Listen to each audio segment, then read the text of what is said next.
Hola, my beautiful humans. This is Jasmine Castillo, and I bring stories and cases from the people of color community, bringing awareness of murdered and missing Indigenous women, girls, two-spirits, the LGBTQ community, Asian American, Native Hawaiian, Pacific Islander, Black Indigenous people of color. These are their stories. So, welcome to Hands Off, my podcast. This coming Monday will mark 9 years since Hagos Tsegay Melake met two people at a St. Paul, Minnesota restaurant.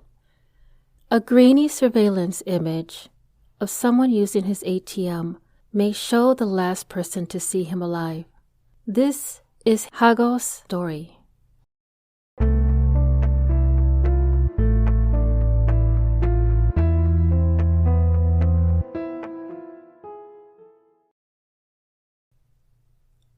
I love to learn information in the background of each person in each episode that I do.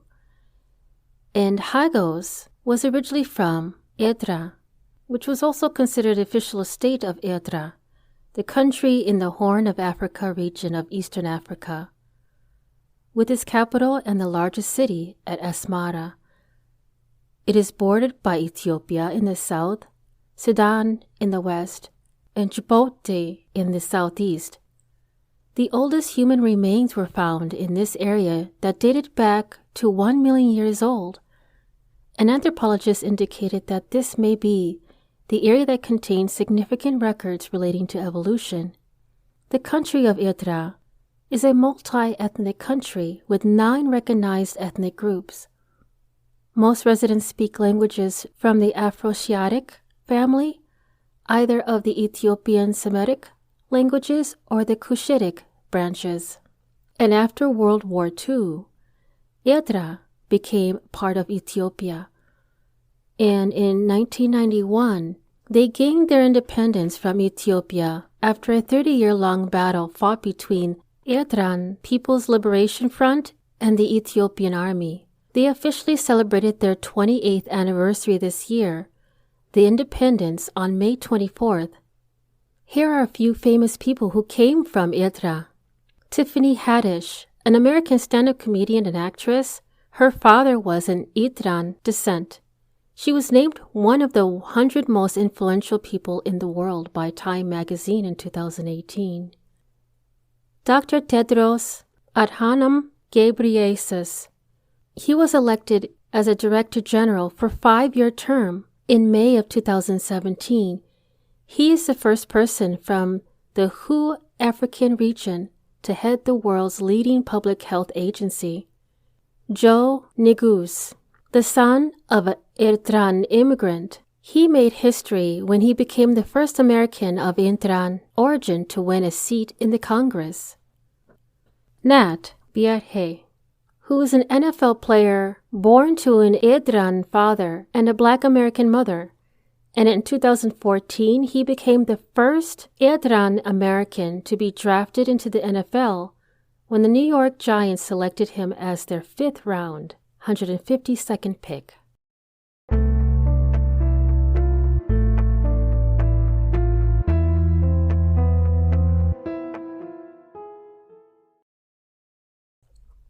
Hagos was born on August 8, 1987, in Adi Gahad, Edra, yet relocated to St. Paul, Minnesota with his father and his younger sister when he was 6 years old. A graduate of South St. Paul Senior High School, which is one of the popular public schools located in St. Paul. He was studying computer engineering at a nearby Inver Hills Community College, and ironically, one of their notable alumni was Pau Hua Her, a visual artist in Minnesota who works within multiple genres of photography. Hagos enjoyed listening to music from Bob Marley to Andre 3000.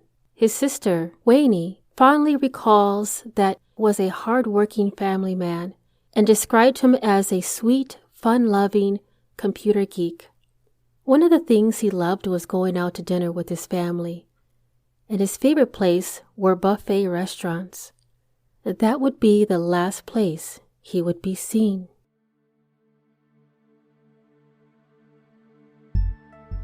As you're aware, my podcast is never pumped with commercials identifying random things, but I know this message is extremely important. My mid-roll will be talking about current missing persons in Minnesota. Lorenzo Moreno Pachero. He is currently endangered. His date of birth is January 1st, 1951, and went missing on April 15th, 2012, from Burnsville, Minnesota. He is identified as Hispanic with a light complexion, standing at 5 feet 6 inches, weighing about 150 pounds. Black, short hair, brown eyes. He was last seen around Burnsville Parkway, near the city's border with Savage. Some of the circumstances of his disappearance: Lorenzo does not speak English and suffers from a serious medical condition. He was diagnosed with dementia as a result of a head injury. He was last seen wearing black pants and a red shirt, and walks with a limp. If you have any information on Lorenzo, please contact the Police Agency Dakota County Communications Center at 651-322-2323. Another endangered missing person, Cherise Lorraine Pollard, date of birth December 19, 1972, went missing on April 17, 1992, from Minneapolis, Minnesota. She is described as a black female with a medium complexion, standing at 5 feet 7 inches, weighing 120 pounds. Medium black hair, brown eyes. She was last seen at her residence in the vicinity of the 600 block of East 16th Street in Minneapolis, Minnesota. At the time of her disappearance, she was pregnant at the time. Some identifying marks or characteristics: her hair is black but has blonde streaks and curly. She has a birthmark on her knee, pierced ears, and previously fractured a wrist. You can submit a tip directly on blackandmissinginc.com or contact Minneapolis Police Department at 612-673-2345. All their information can be found on Black and Missing Foundation Inc. www.blackandmissinginc.com. I will have their information in the show notes. If you see something, say something. On August 15, 2013, 26-year-old Hagos Tsegay Melake was robbed in St. Paul, Minnesota. Although this is not the exact location, but sources state that Hagos had been robbed on Central Avenue West in St. Paul, Minnesota. The robbers stole $3,800 from him, according to a search warrant document.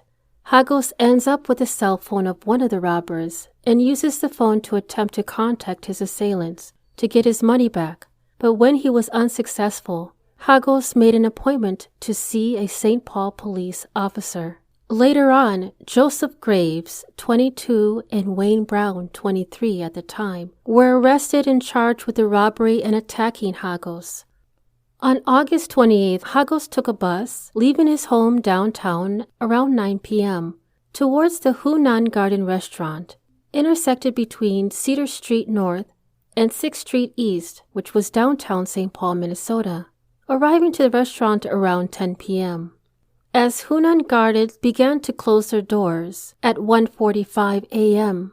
the following day, Hagos decided to catch a ride with two men, according to a witness. The witness contacted investigators mentioning that Hagos left with two individuals in a car, a man with a shaved head and another individual whose gender is not known, but had tattoos on one arm.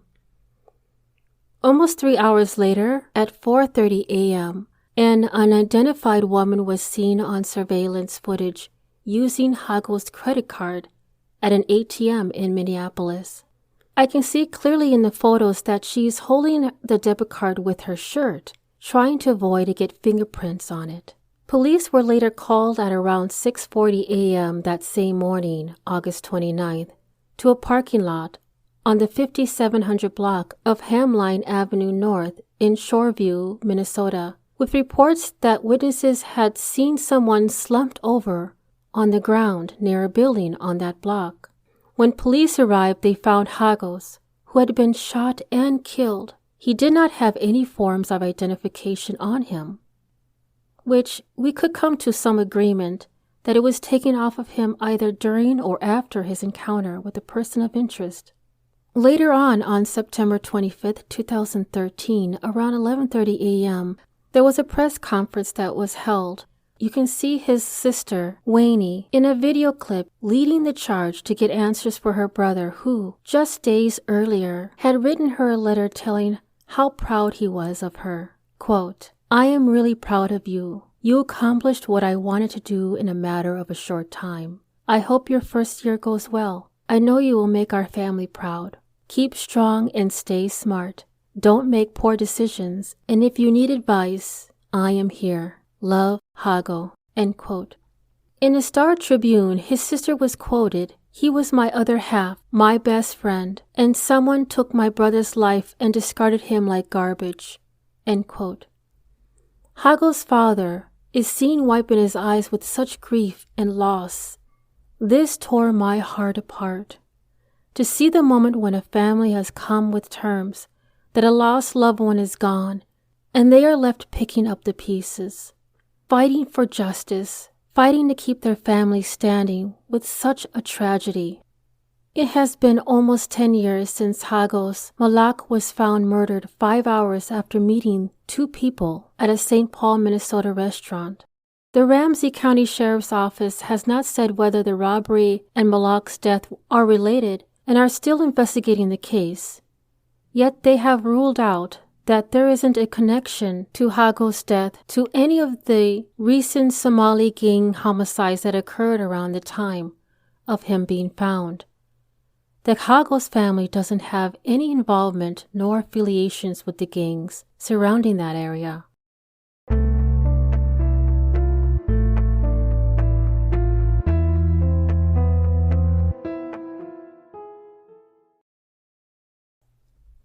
Hagos' case remains unsolved, with authorities asking for any information related to the individuals in the surveillance images or details around events that night.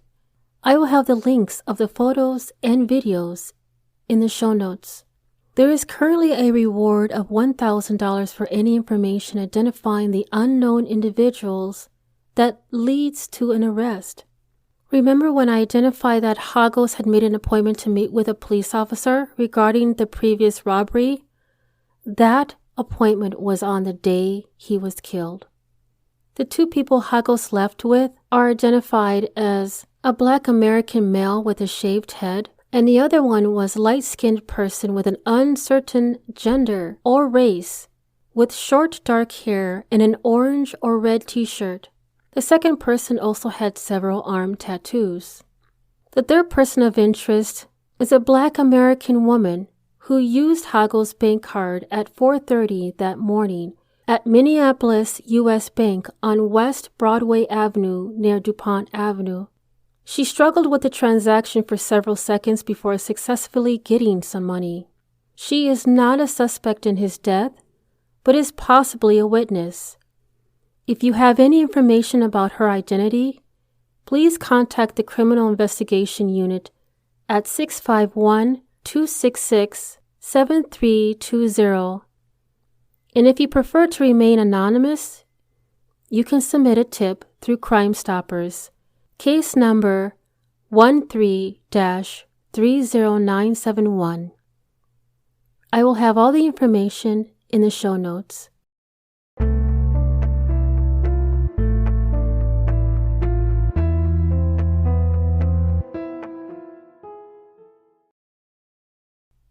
If you'd like to stay on a little bit longer after the outro music, I do have an additional commercial for you in regards to my other podcast.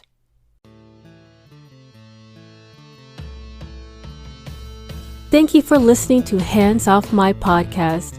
If you are enjoying the podcast and you'd like to support the mission, I do have a Patreon membership that will help the cause and bring more detail on cases and stories from the people of color community. If you yourself has a lost loved one or a story suggestion, please don't hesitate to contact me at email, handsoffmypodcast@gmail.com. And if you are only able to support in another way, please give this podcast a 5-star rating on Apple or Spotify, and continue to listen to upcoming episodes every Thursday, wherever you listen to your podcast. Dios te bendiga.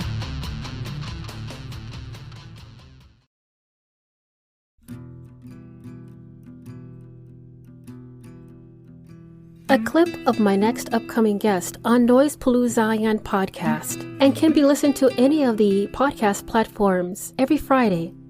You can't replace a child. That's impossible. And when then I tried the bank accounts, checked on the bank accounts, all the money is gone. I had literally $5.85 in my pocket.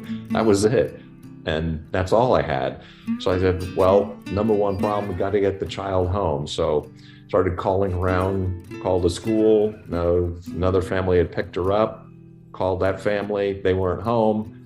So I have to do something, not knowing where the child is. I started driving around looking for a police officer, thinking, well, maybe the cops will be able to help me track down my child. Guy says, no, can't really help you. Has the child been gone for more than 48 hours? No. Who do you think the child is with? Well, I think she's with the mother. Well, then she's not in immediate danger so far as you can tell. I go, well, that's true. So I said she had been taken to another family's house. I'm calling them the Johnsons. Can you call them? Cop calls the Johnson family, and over the cop radio, they said, where is this child? And over the police radio, I heard California. I'm living in Pennsylvania. This podcast promotes small businesses, entrepreneurs, musicians, and artists. Stay tuned.